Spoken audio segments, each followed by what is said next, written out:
Tama mengangguk dan berkata, pengendalian energi spiritual sangat penting.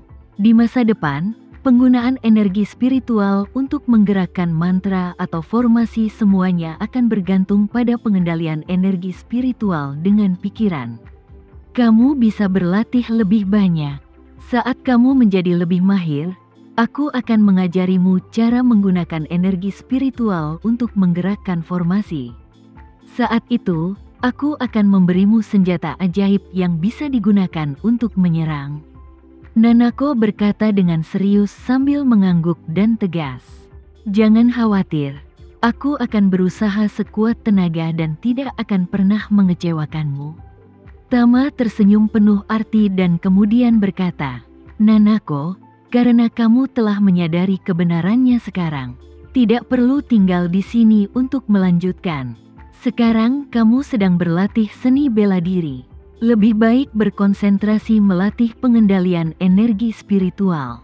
Nanako tahu bahwa biksu dan seni bela diri bukan lagi dunia yang sama. Jika dia tetap di sini, itu memang tidak ada artinya dan akan menunda bisnisnya, maka dia berkata, karena dengan cara ini, aku akan mencari rumah yang cocok untuk berlatih hari ini. Villa Andara tidak begitu nyaman. Tama hanya bisa menghela nafas. Kita benar-benar harus menemukan tempat yang cocok untuk berlatih Taoisme. Kamu bisa pergi ke villaku di sisi gunung dulu, yang lebih tenang dan pribadi. Nanako mengangguk sedikit, lalu bertanya dengan penuh harap. Kalau begitu, maukah kamu pergi ke sana untuk berlatih Taoisme? Tama berkata terus terang, aku malu untuk mengatakan bahwa aku tidak memiliki cara yang baik untuk lebih meningkatkan kultivasiku. Jadi aku jarang latihan, sedangkan untuk villa di sisi gunung, selain memurnikan beberapa ramuan, aku tidak punya kegunaan lain. Nanako bertanya kepadanya, apa kamu masih berpikir itu karena kamu belum mengembangkan metode mental? Ya, Tama mengangguk, situasiku saat ini seperti kursus sekolah dasar otodidak. Tapi aku belum menemukan buku pelajaran sekolah menengah, dan aku tidak dapat menemukannya. Siswa yang diterima di sekolah tidak tahu bagaimana cara meningkatkan diri di langkah selanjutnya. Dan mereka setara dengan pejalan kaki di bidang monastisisme. Nanako dapat melihat ketidakberdayaan Tama dan mau tidak mau berkata, jangan meremehkan diri sendiri, di dunia ini, tidak ada seorang pun yang bisa. Setiap disiplin ilmu telah ditetapkan sedikit demi sedikit oleh para pendahulunya. Dan hal yang sama berlaku untuk mempraktikkan Taoisme. Meskipun kamu tidak memiliki metode pengembangan mental yang siap pakai, aku yakin jika kamu mau belajar dengan giat, kamu mungkin bisa mengembangkan serangkaian metode mental sendiri. Tama tidak mengomentari kata-kata Nanako. Ia juga tahu bahwa kemungkinan ini pasti ada secara teori. Namun, akan lebih mudah bagi para pendahulu untuk menanam pohon dan orang lain menikmati keteduhan. Akan lebih mudah untuk berdiri di pundak para raksasa dan mencapai hasil. Dan jika kamu ingin mendirikan sekte di bidang tertentu sendiri, ini bukanlah sesuatu yang bisa dikatakan sulit. Dibutuhkan seorang jenius yang melebihi orang biasa untuk melakukannya. Tama tidak menganggap dirinya jenius, tapi kata-kata Nanako juga memberinya inspirasi. Sulit bagi seorang siswa sekolah dasar untuk memiliki bakat seperti Newton dan Gauss. Namun jika kamu lebih membumi dan melakukan lebih banyak penelitian berdasarkan matematika sekolah dasar, kamu mungkin bisa sedikit mengetahui tentang ilmu matematika SMP. Sama seperti sebelumnya, Nanako mengandalkan penjelajahannya sendiri untuk mencapai voyeurisme dan menemukan cara untuk membuat kesadarannya terjun ke lautan kesadaran tanpa guru. Metode itu tidak hanya membuat seni bela dirinya meningkat pesat, namun hal ini juga meletakkan dasar yang kokoh bagi pencerahannya. Begitu dia memikirkan hal ini, Tama diam-diam memutuskan dalam hatinya bahwa dia akan meluangkan lebih banyak waktu untuk pergi ke villa lereng gunung di masa depan. di mana dia bisa berkonsentrasi mempelajari Taoisme. Mungkin dia bisa menemukan cara untuk menerobos berdasarkan basis yang ada. Namun, ketika ia memikirkan keluarga neneknya yang tinggal di sebuah villa di tengah gunung, jika pergi ke sana setiap hari untuk berlatih retret, dia pasti akan melewati pintu rumah neneknya. Demi kesopanan, karena dia ada di sana, tidak mungkin untuk tidak menyapa. Namun begitu dia menyapa, efisiensi bangku ini secara alami akan menurun. Selain itu, jika Nanako datang ke sini setiap hari, bagaimanapun juga, tidak mudah untuk menjelaskannya kepada neneknya. Oleh karena itu, Tama tidak sabar mencari tempat baru untuk berlatih. Setelah memikirkannya, ide Sinta untuk membeli rumah tepi laut ketika dia datang ke sini dengan nama samaran Sania muncul di benaknya. Villa itu terletak di Villa Zoya, yang jauh dari kota, dikelilingi oleh pegunungan dan sungai, memiliki pemandangan yang sangat indah.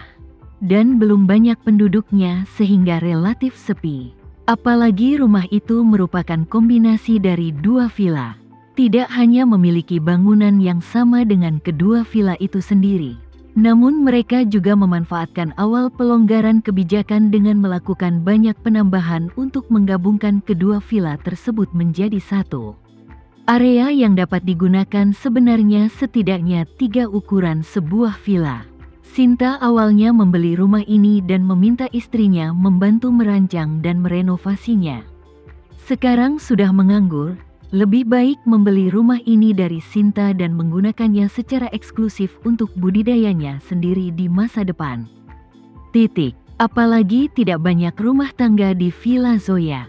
Totalnya hanya ada 20 atau 30 rumah tangga, dan semuanya adalah rumah besar. Tama merasa sebaiknya dia melakukannya dengan lebih teliti dan mengirim lebih banyak orang untuk membantu semua rumah tangga di Villa Zoya. Beli semua rumah dan jadikan sebagai basis. Alasan Tama mendapat ide ini adalah karena letak geografis Villa Zoya memang istimewa. Komunitas ini dibangun di lereng bukit yang landai. Danau di depan sebenarnya adalah danau penghalang yang terbentuk secara alami. Jalannya melewati kaki gunung, dan jalan mendaki gunung merupakan jalan semen 2 jalur yang dibangun oleh pengembang masyarakat. Jalan ini hanya menuju ke Villa Zoya, artinya kecuali pemilik dan pengunjung Villa Zoya, hampir tidak ada orang lain yang akan datang ke sini. Ketika pemilik sebenarnya dari seluruh komunitas adalah diri mereka sendiri, orang luar dengan sendirinya akan terisolasi dari masyarakat. Terlebih lagi, kekuatan bawah tanah asli Johan memiliki latar belakang yang kuat di Jakarta. Dan ada banyak perusahaan properti di antara mereka. Dia dapat dengan mudah mengganti perusahaan properti di Villa Zoya dan membiarkan Johan maju untuk mendirikan perusahaan properti baru. Kemudian mengganti seluruh karyawan perusahaan properti itu dengan orangnya sendiri. Dengan cara ini, tingkat kerahasiaan Villa Zoya akan lebih tinggi. Dia bisa melakukan sesuatu yang besar di Villa Zoya. Setiap villa di Villa Zoya memiliki ruang bawah tanah yang luas. Yang lebih langka lagi adalah Anita suka berlatih bela diri sejak dia masih kecil. Jadi ayahnya membangun tempat pelatihan khusus untuk gerakan bawah tanahnya dan menginvestasikan sejumlah uang untuk mengembangkannya. Melihat bagian bawah tanah dari Villa Zoya, mungkin mereka secara bertahap bisa mengubahnya menjadi eksistensi yang sebanding dengan garnisun tentara dari Black Mamba, yang akan sangat berguna di masa depan. Memikirkan hal ini, Tama segera berkata kepada Nanako, "Nanako, aku akan menelepon Sinta. Dia memiliki tempat pelatihan yang sangat cocok di tangannya." Mengingat perbedaan waktu, Tama tidak langsung menelepon Sinta.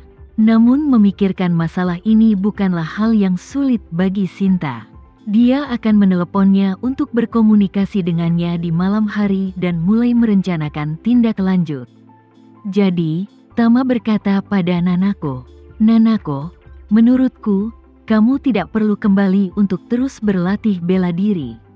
Mengapa kamu tidak ikut denganku ke villa sisi gunung untuk membantuku di sore hari? Setelah selesai, kita akan kembali ke villa Andara bersama." Nanako mengangguk tanpa ragu dan berkata, "Baik." Setelah mengatakan itu, Nanako bertanya, "Tama, apa kamu ingin aku menyapa Tuan Bram?" Tama melambaikan tangannya dan berkata, "Jangan pergi sekarang, dia pasti masih mengajar. Mari kita bicara dengannya secara pribadi nanti." "Baik."